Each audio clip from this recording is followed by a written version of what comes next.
13h au Bénin et à Cotonou, vous faites bien de nous rejoindre sur Canal 3 pour vous informer et sur le www.canal3television.com. Voici les titres de ce 13h. Hier, c'était le dernier jour pour la déclaration des candidatures aux prochaines élections communales et municipales. Comme à l'accoutumée, les partis politiques ont attendu les dernières heures pour les formalités au niveau de la Commission électorale nationale autonome. Au total, 9 partis sont en lice. La Sénat a donné ce matin même un point de presse. À suivre également les policiers républicains qui étaient invités par le Centre national de sécurité routière pour une formation.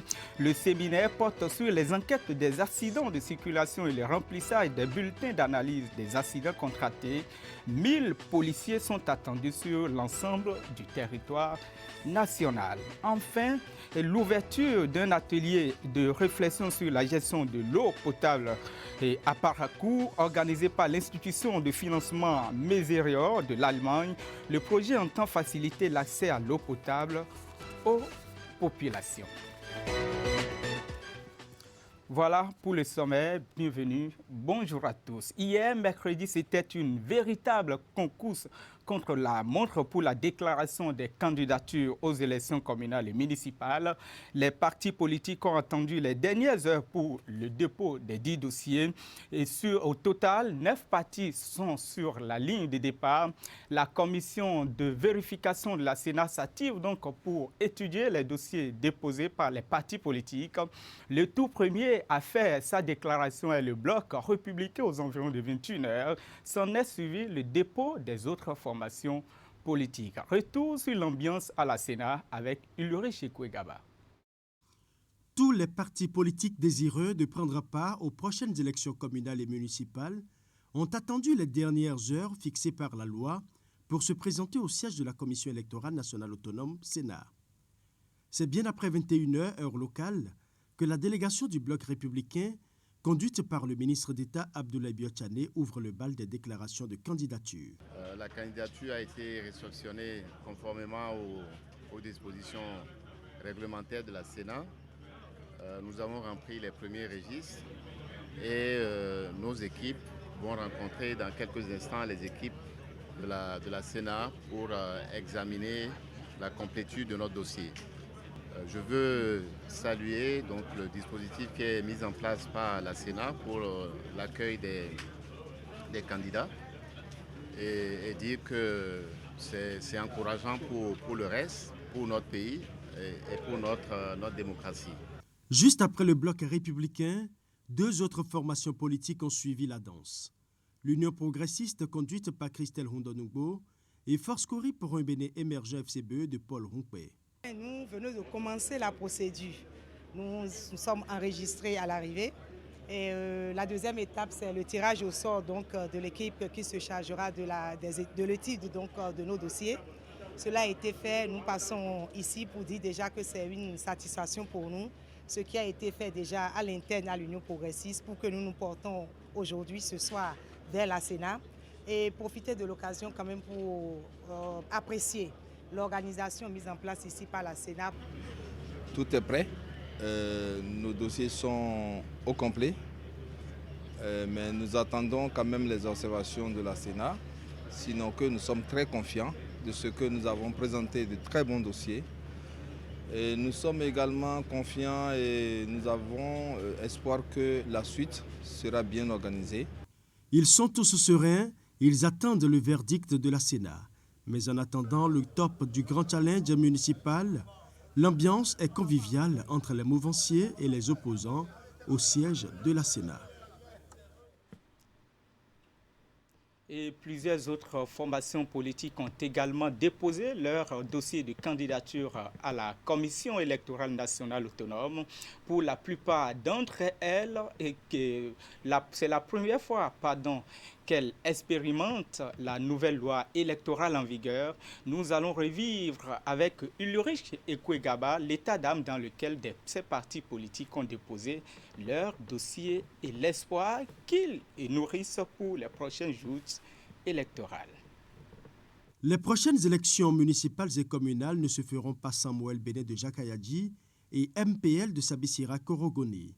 Ces deux formations politiques s'engagent à relever le défi du 17 mai prochain. Là où il y a les jeunes, là où il y a les femmes déterminées, eh bien, vous verrez ce qui se passe. On ne va pas aller trop vite en besogne. Nous sommes venus remettre à la Sénat un dossier complet. Nous sommes très sereins. Nous sommes sereins à la limite imperturbable. Le travail se fera. On le fera dans les règles de l'art. Et à la fin, on présentera un dossier très propre. Tout comme Jacques Ayadie Sabissira Korogone, le professeur Soumano Toleba est aussi serein. Le président du parti FCDB rassure quant à sa participation aux prochaines élections communales et municipales.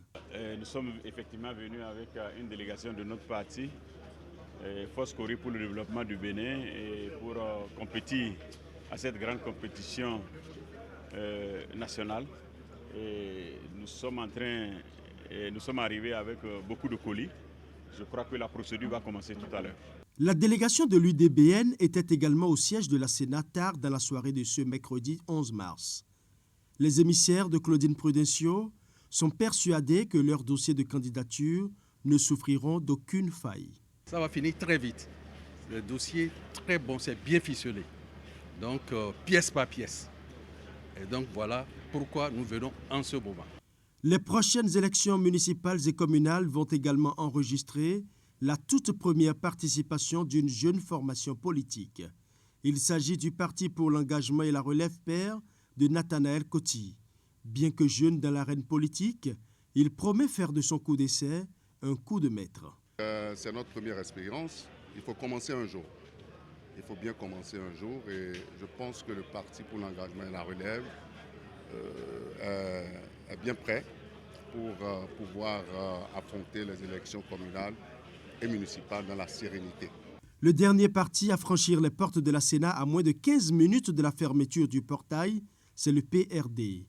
La délégation conduite par le secrétaire général du parti et plusieurs ténors du PRD n'a pas voulu se confier à la presse. Mais elle porte quand même à 9 le nombre total de partis politiques ayant déposé leur dossier de candidature.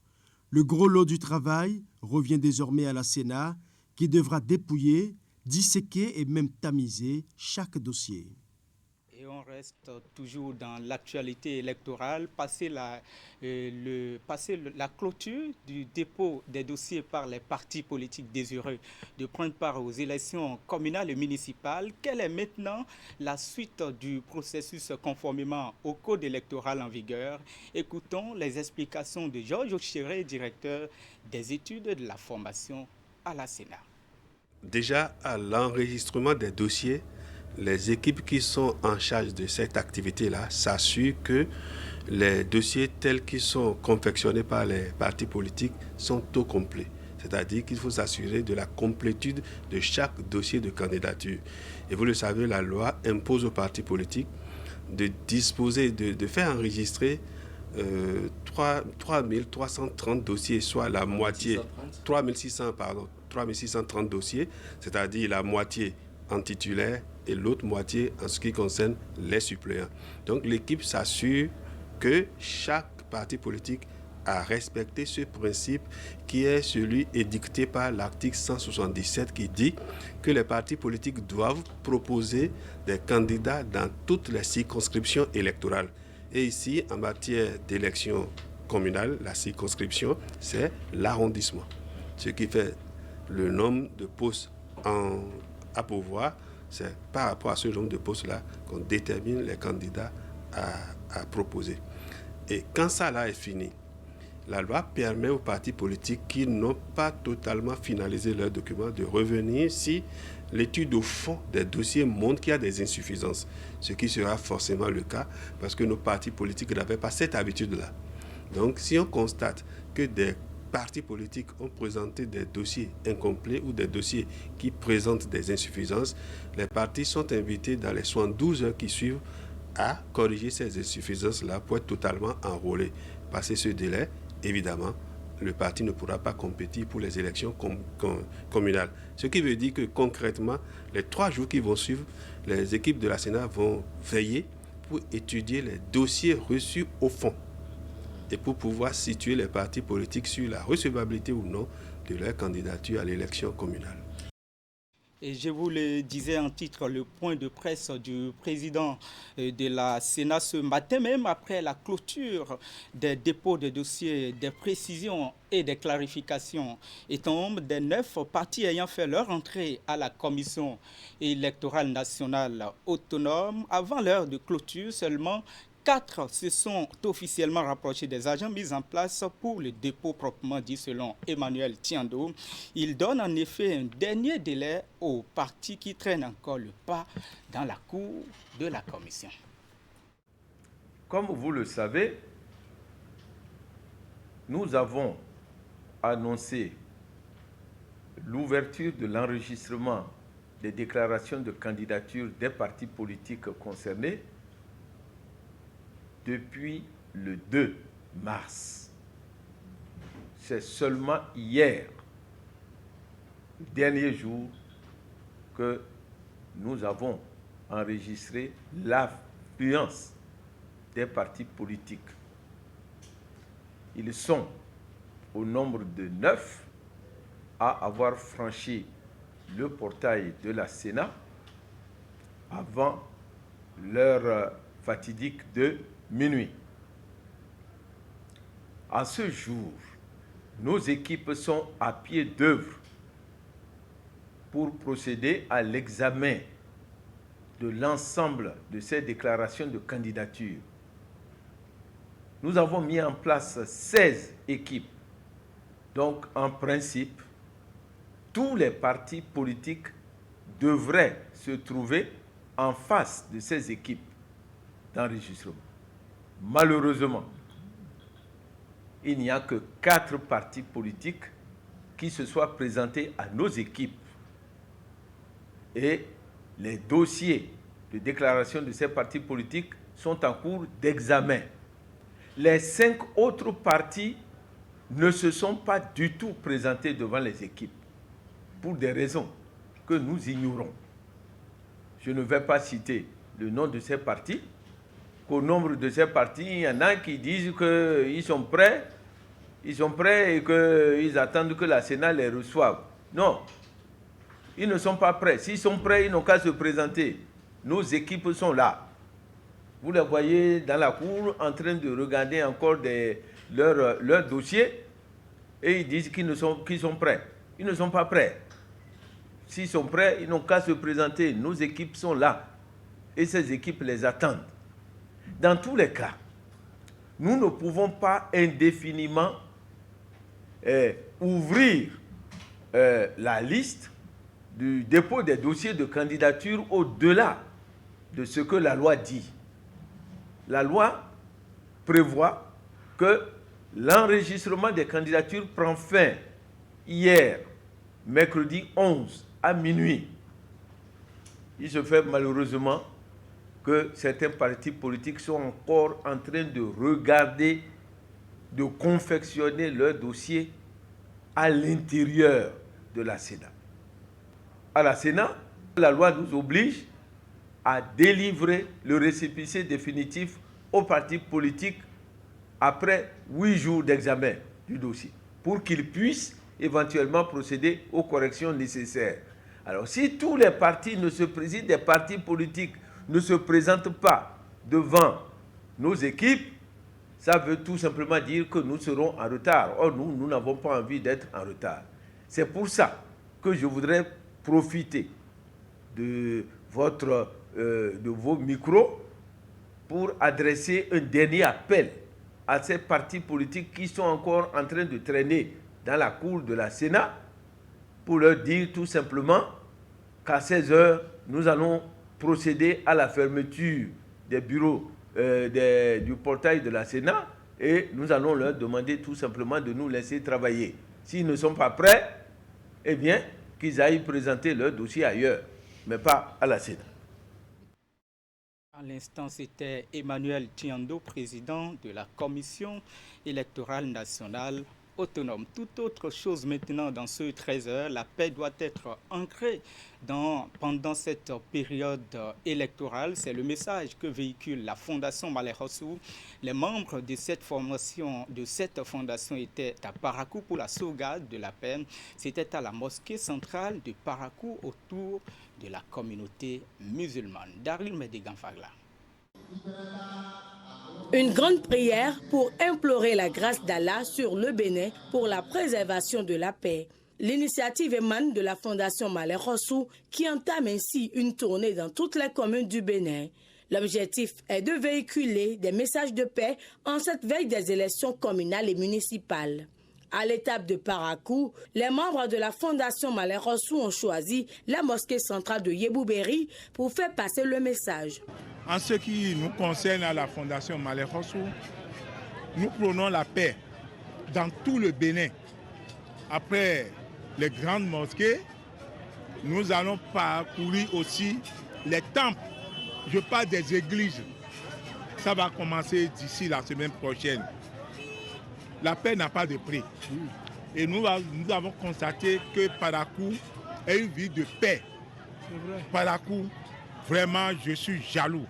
Pour réussir cette mission, la Fondation Malem Hodsso reçoit le soutien des forces de sécurité publique. Le cercle artistique des hommes en uniforme de cette fondation organise dans quelques jours une tournée pour des concerts. Si on dit bousculade ou bien des affrontements, c'est entre la population et les forces de sécurité ou bien de défense nationale. Mais ils ont formé une association. Et cette association, c'est des chanteurs. Ils ont décidé de travailler avec nous, toujours pour la paix. Désormais, si on dit venez, on va marcher, qui vous a donné l'autorisation? Il faut voir l'autorisation d'abord avant de le suivre. Il faut signaler qu'avant la prière, Yakubu Malem Hodsso était chez le maire de Parakou.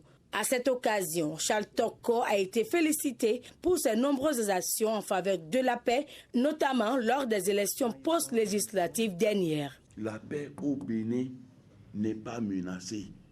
Le Béninois aime la paix, le Béninois n'est pas prêt à affronter son autre frère béninois. C'est ce que toutes les fondations devaient faire. Parcourir le Bénin, sensibiliser. Dites à ceux-là, si vous suivez les autres, eux, ils ont eu pour eux, ils défendent leur intérêt. Le président Talon est venu pour les réformes. C'est un réformateur. La Fondation Malem Hodsso invite le peuple béninois à œuvrer pour la paix pendant cette période électorale. Titre, les policiers républicains sont en formation au Centre national de sécurité routière. Le séminaire porte sur les enquêtes des accidents de circulation et le remplissage des bulletins d'analyse des accidents contractés. Au total, 1000 policiers sont attendus sur l'ensemble du territoire national. La première phase, qui prend en compte les départements de l'Atlantique et du littoral, a été lancée mardi à Cotonou. Le Centre national de sécurité routière s'est lancé dans la dynamique de modernisation de son dispositif de collecte des données et d'analyse de ces informations. La présente formation concerne donc près de 1000 policiers républicains et porte sur les enquêtes des accidents de circulation et le remplissage des bulletins d'analyse des accidents contractés. La formation consacrée à 1000 agents vise un meilleur enregistrement des données relatives aux accidents de la voie publique, une maîtrise de toutes les étapes d'élaboration du processus d'enquête sur les accidents de la circulation, une meilleure connaissance de la fiche BAC en vue de son remplissage. Si aujourd'hui la police républicaine, assistée par Handicap International, a décidé de lancer cette formation, c'est parce que nous avions accepté de nous donner la main. Oui, nous avions accepté de nous donner la main pour que les collectes des données, ensuite leur analyse, qui devrait nous aider à la prise de très bonnes décisions, puissent se tenir dans les règles de l'art. Humanité et Inclusion réitère son engagement aux côtés de la police républicaine et du Centre national de sécurité routière pour la mise en œuvre d'actions collectives visant à réduire les accidents de la route au Bénin et en particulier dans les départements de l'Atlantique et du littoral, ainsi prévenir les causes du handicap au Bénin. La formation dure 3 semaines et elle est à sa première phase. Celle-ci prend en compte les départements de l'Atlantique et du littoral. Les policiers formés devront se charger du relais des acquis de ce renforcement de capacité auprès des usagers de la route et des autres partenaires du CNSR.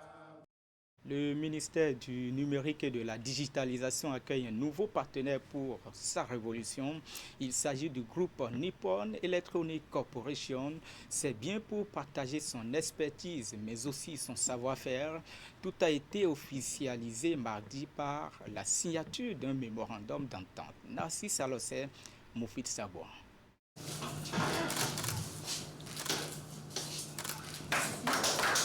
Pas de poignée de main, précaution contre le coronavirus oblige, mais Paraf échange de documents pour sceller un pacte entre l'État du Bénin à travers le ministère du numérique et de la digitalisation et le groupe Nippon Electronic Corporation, un groupe sollicité par le Bénin pour son expertise dans le secteur du numérique.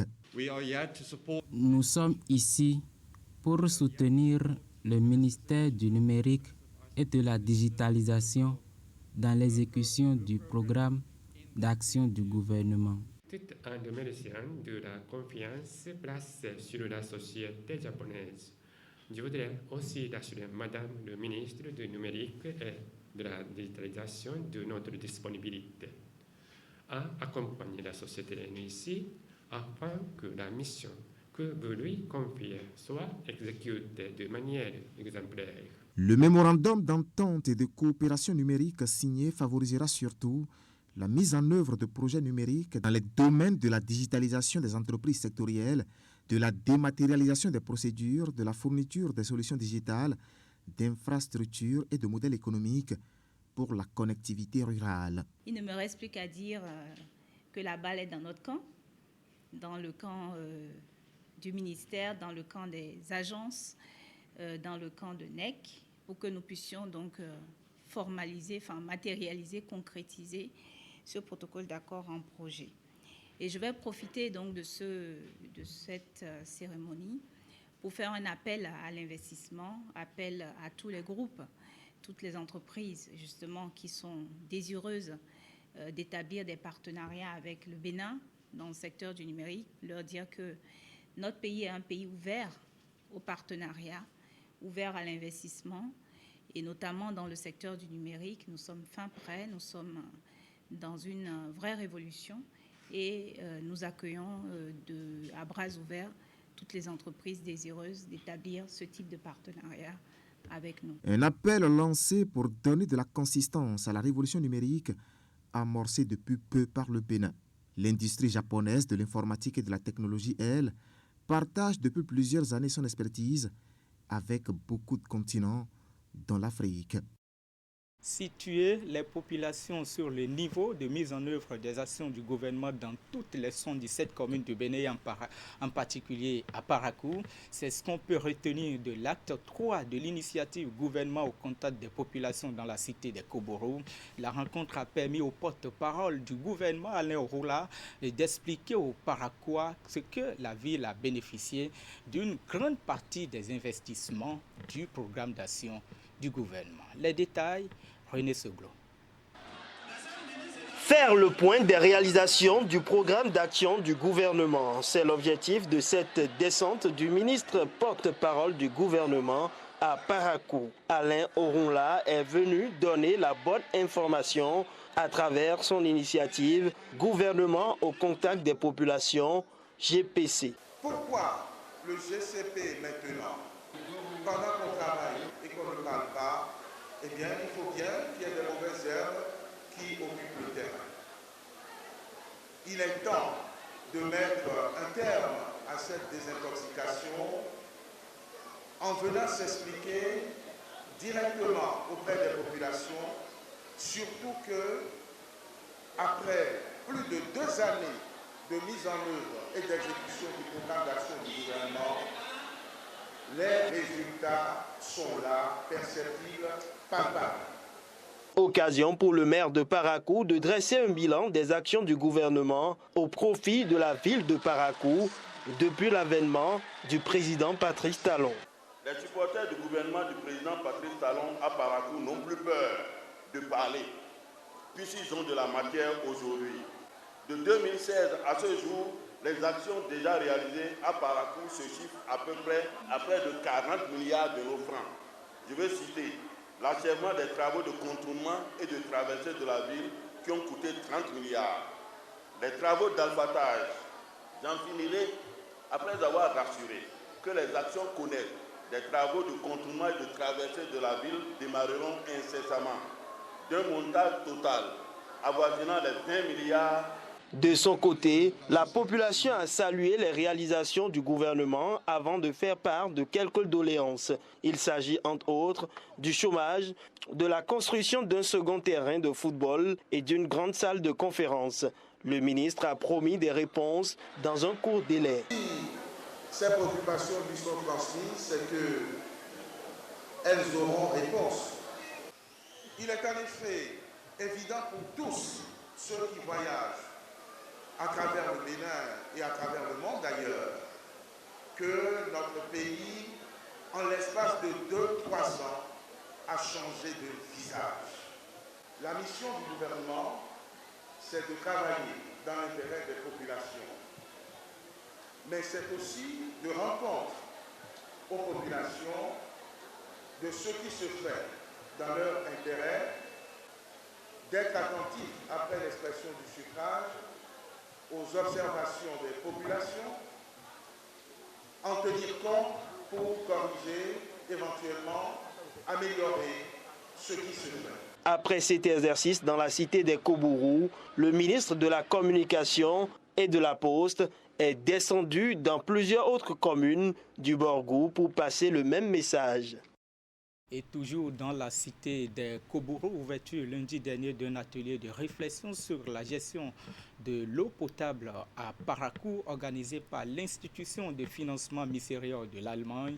Le projet a pour objectif de faciliter l'accès à l'eau potable aux populations. On retrouve René Seuglo. Œuvrer pour l'accès à l'eau potable tout en respectant les dispositions légales et réglementaires au Bénin et au Togo. C'est l'objectif de cet atelier de Caritas à Parakou. Il s'agit pour les participants de mener des réflexions et de prendre en compte le cadre politique, juridique, économique et socio-culturel dans la mise en œuvre des programmes eau, hygiène et assainissement dans les deux pays. Pendant que nous investissons dans l'accès à l'eau potable, comment faire en sorte que notre intervention, l'intervention de Caritas, cadre avec les dispositions légales et réglementaires dans le pays, afin que notre contribution soit une contribution de qualité. Nous sommes dit qu'il serait important que nous tenions compte du contexte évolutif, puisqu'il y a un cadre global dans lequel nous sommes dans un pays, il y a des lois. Il est bon que nous en tenions compte pour une meilleure collaboration, afin que notre contribution soit de qualité.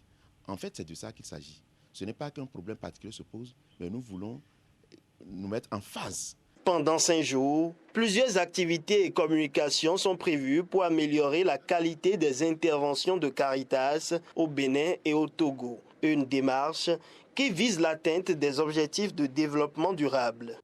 Durant quelques jours, nous aurons à capitaliser nos expériences et nos acquis dans le secteur de l'eau, nous familiariser avec des outils de gestion de l'eau, identifier les défis cruciaux liés à l'eau, analyser le contexte évolutif et mener une réflexion stratégique dans une approche holistique et professionnelle de la question si vitale de l'eau, afin de trouver des stratégies innovantes, communes et des outils adaptés qui tiennent compte des politiques publiques et des réformes en cours dans le secteur de l'eau, l'hygiène et l'assainissement, en lien avec les objectifs de développement durable.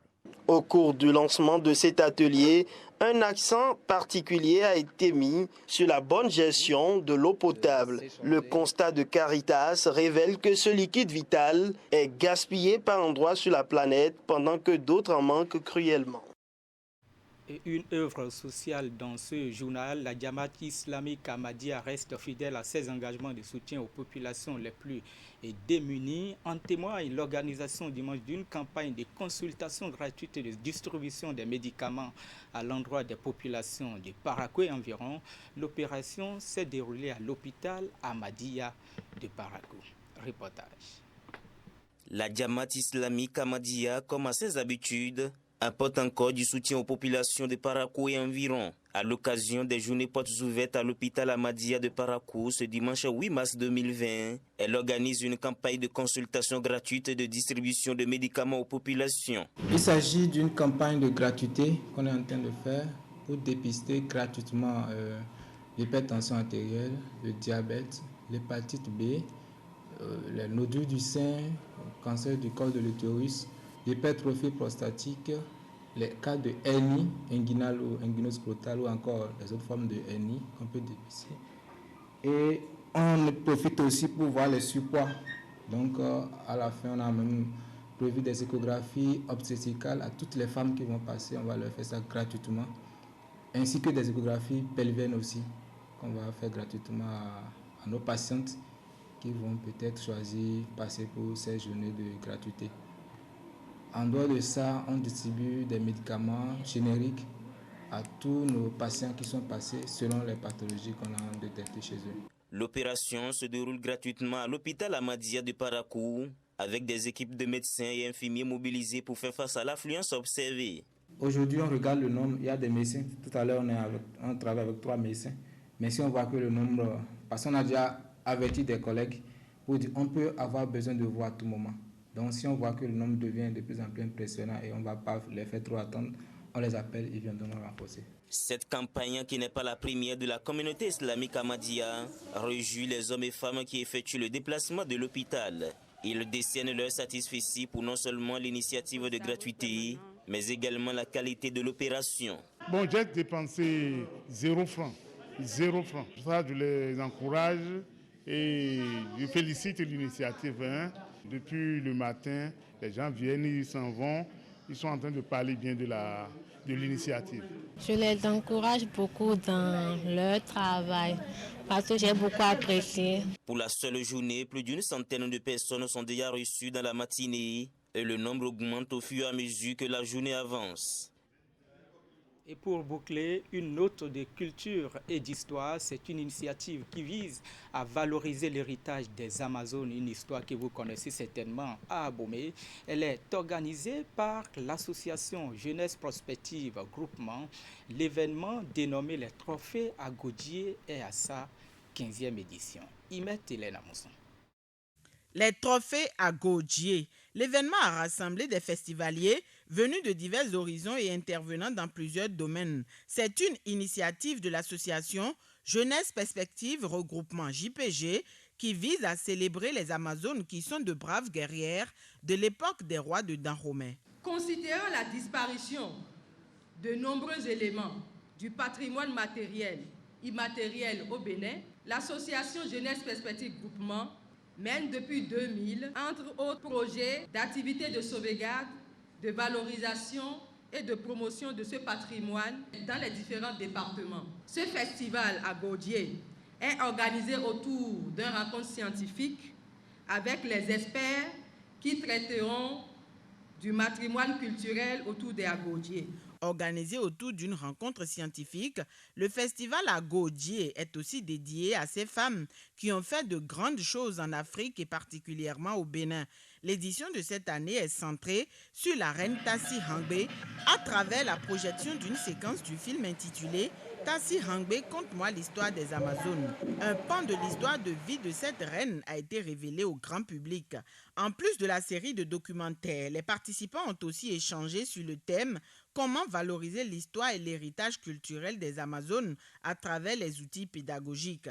Les discussions ont permis de reconnaître la bravoure des femmes en général. Il n'y a rien qui puisse se faire sans la femme.